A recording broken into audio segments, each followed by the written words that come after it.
Hey Move family, this is Jordan Flowers. I just wanted to reach out to you and share with you what God's been putting on my heart lately. And that's to really test our faith, to really have solid foundation and to know why we believe what we believe. He specifically has been challenging me with this through Daniel, specifically Daniel chapter 3 and Daniel chapter 6. So in Daniel chapter 3, Shadrach, Meshach, and Abednego, who were taken from Israel with Daniel when they were young men to Babylon because King Nebuchadnezzar wanted them to learn his ways, his culture, and to be a part of Babylon. They were brought there with Daniel. All four of them held on to what they knew of God. They held on to their faith, and they were given favor by God for it. And from the get-go, as soon as they get to Babylon, they were given food that was not holy. They refused to take it because it was offered to other gods. And God showed them favor in that. So in this story, Shadrach, Meshach, and Abednego are facing a situation where King Nebuchadnezzar has made this giant golden statue. And he's having everybody bow down to it. But Shadrach, Meshach, and Abednego refuse to bow down to it, and they're facing death for it. Fast forward a little bit, Daniel chapter 6.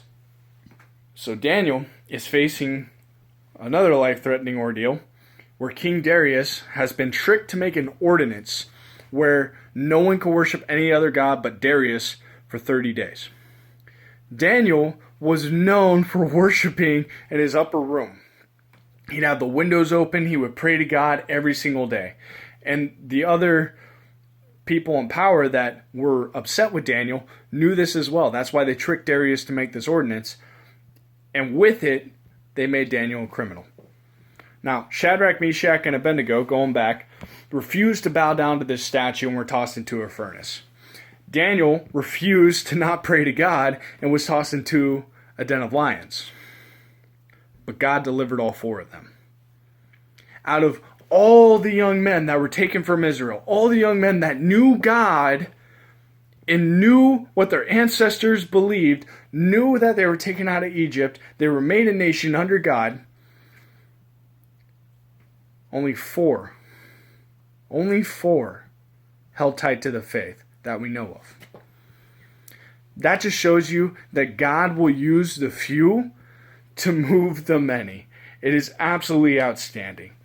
Our God is not a God of what's happening around our political climate. Our God is not a God of what is happening in our society. God is God is God. He is the same yesterday, today, and tomorrow. And if we hold tight to the faith, if we hold tight to why we believe what we believe, and it's biblically solid, it is foundational truth with God, then nothing can stop us. Not a fiery furnace, not a den of lions.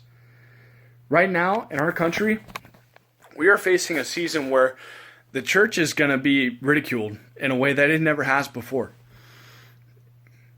We're going to face a lot of backlash. There's some ideologies that have slipped into the church that are not of God.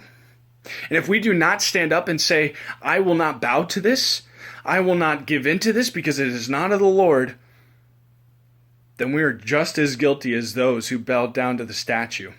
We are just as guilty as those who wouldn't worship God when King Darius passed that ordinance. See, we have an obligation as followers of Christ to be the light to the world. Let's hold tight to our faith, test our foundation, kick the tires a little bit, see where it's weak, see where we need to build it up. Maybe we need to talk to somebody about it. There's probably something in our lives where we've just kind of allowed our faith to slide a little bit. Maybe it's that we've allowed ourselves to be fully immersed in the political climate or the society around us, and we've kind of forgotten to focus on God. We can't do that. We got to hold tight to what we have. Daniel and the boys were in a completely different country than what they were raised in. They were taken from their homeland and put into foreign land, and they still stood tall for God. So in our country, in our homeland, in our families, in our churches, let's stand tall for biblical truth and just refine our faith where it needs to be refined. Stand tall for God. Know why we believe what we believe. And if we do that, God is going to move and it's going to be beautiful and nothing can stop us. So let's hold tight to that. Let's hold on to the faith. I love you all very much. God bless.